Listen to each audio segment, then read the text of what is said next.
Laïkino, la rubrique cinématographique de l'Union des familles laïques. Avec Alain Defremont. Bonjour, vous êtes à l'écoute de Laïkino, la rubrique cinématographique de l'UFAL, avec Frédéric, votre serviteur, et Alain. Bonjour Alain. Bonjour à tous. Cette semaine, c'est vers un cinéaste américain que tu te tournes. Oui, Todd Haynes, c'est son nom, a la particularité d'être réalisateur, scénariste et producteur.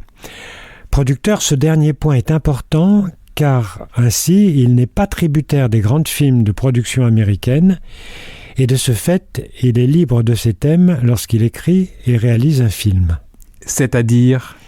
Eh bien, il s'attache à dépeindre la société américaine dans différentes époques, société dont les règles guindées refusent toute hétérogénéité et toute différence pour enfermer les individus dans des cases préétablies. Dans ce qui est pour moi son plus beau film, Loin du paradis, on y découvre Cathy, femme au foyer paisible, discrète, mère modèle, et son époux Frank, occupant un poste important dans une grande boîte. Ils coulent, semble-t-il, des jours heureux dans leur coquet et confortable pavillon des années 1950 aux États-Unis. Entente de bonne aloi avec les domestiques, qui sont tous noirs. Oui, mais voilà. La société corsetée de l'époque va finir par se lézarder, Cathy s'attachant au jardinier noir et Frank pris en flagrant délit d'homosexualité. Ce grand film mélodramatique est porté par l'actrice Julianne Moore, éblouissante. C'est cet artiste que l'on retrouve dans un autre de ses films. Oui, dans le film Le Musée des Merveilles, sorti en 2017, elle incarne Rose, jeune femme sourde, qui se passionne pour une mystérieuse actrice et dont la rencontre avec Ben, jeune garçon à la recherche de son père inconnu.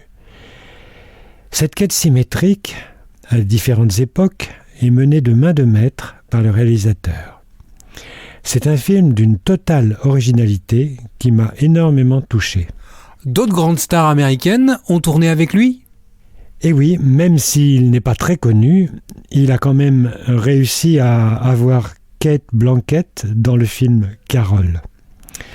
Dans ce film, Cate Blanchett campe une femme riche, séduisante, en instance de divorce, qui va tenter de vivre une passion avec une jeune vendeuse. Nous sommes encore dans les années 50 et l'on retrouve le regard acerbe du réalisateur sur cette société corsetée.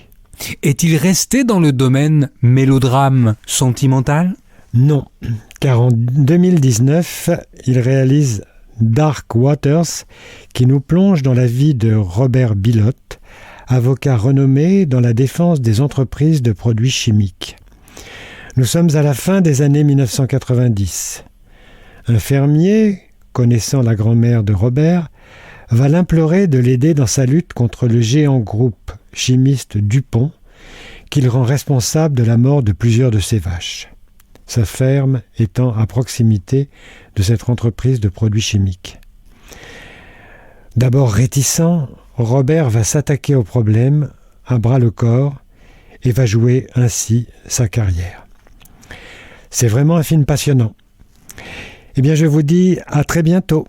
Merci Alain. En attendant de nous retrouver, n'oubliez pas notre émission en balado-diffusion sur laicidad.ufal.org ainsi que sur notre site ufal.org. Pensez aussi que nos activités ne sont possibles que grâce à vos dons et à vos adhésions. À bientôt.